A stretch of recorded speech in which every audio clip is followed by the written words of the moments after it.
අපි අද ඔයාලට කියලා දෙන්න හදන්නේ රට ඉඳි නැවුම් කරගන්න විදිය.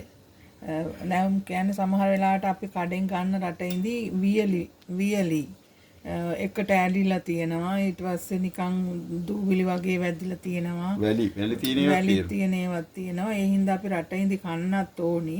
නමුත් මොකද රට ඉඳි කියන්නේ ගොඩක් ಗುಣ කෑමක්. යකඩ එහෙම අඩු අයට ගොඩක් හොඳයි රට ඉඳි ආහාරයට ගන්න එක දවසකට එකක් දෙකක් තුනක් ගත්තට කමක් නැහැ.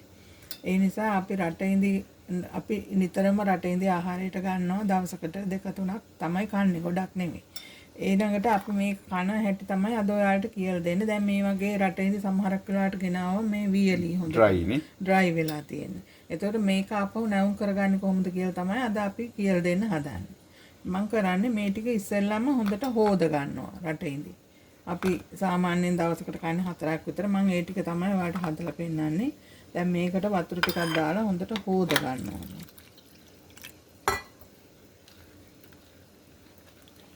දැන් ඔන්න මම මේ රටෙන්ද ටික හොඳට සෝද ගත්තා. ඊට පස්සේ මම මේකට ආයි වතුර ටිකක් දාලා විනාඩියක් විතර පෙඟෙන්න තියලා තියෙනවා. ගොඩක් ඩ්‍රයි රටේදී නා ගොඩක් ඩ්‍රයි රටින්දී නා විනාඩි පෙඟෙන ගාන චුට්ටක් වැඩි කරනවා. සාමාන්‍ය විනාඩි දෙකක් පෙඟුනම හොඳටම ඇති ඩ්‍රයි වුණාට. ගොඩක් ඩ්‍රයි නන්නේ. ඔව්. ඊට පස්සේ විනාඩි දෙකක් තුනක්. දැන් ඊට පස්සේ මම කරන්නේ මේක රත් කරගන්නවා. දැන් අපිට ඕන නම් ඉතින් ලිපේ හුමාලින් වගේ රත් කරගන්නත් පුළුවන්. ඉතින් එච්චර කද්දර වෙන්න ඕනේ නැහැනේ. දැන් නම් ගොඩක් තැන්වල මයික්‍රොවේව් එකක් තියෙනවානේ. ඔන්න දැන් මම මේ රටින්ද ටික සෝදලා අරගත්තා. විනාඩි දෙකක් විතර සෝදලා විනාඩි දෙකක් විතර පොඟවලා අරගත්තා. දැන් මම මේක මයික්‍රොවේව් එකට දානවා. දාලා තප්පර 10ක් මේක රත් කරනවා.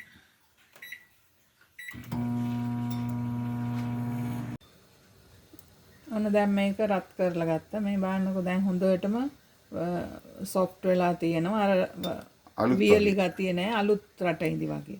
දැන් මේක එවලෙම අර හදපු තියෙන ලස්සන හොඳ රටින්දි එකක් වගේ. මේ බලන්න හොඳට සොෆ්ට් වෙලා තියෙනවා. දැන් මේක තේ බොන්න පුළුවන් නේ. හොඳයි. රසත් වෙනස්.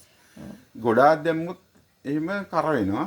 හරියට දාන්න ඕනේ. ඒක මයික්‍රොවේව් ගිනි ගන්න පුළුවන්. ඒ හින්දා තමන් දන්නවනේ මයික්‍රොවේව් එක සාමාන්‍ය රත් වෙන ප්‍රමාණය. ඒ හින්දා ඒ වගේ තප්පර 10ක් වගේ පරිම 15ට වඩා නම් යන්න හොඳ නැහැ. ඒ ගන්න තමයි ඉක්මනින් රත් වෙනවා. පැණි ගතිය නිසා.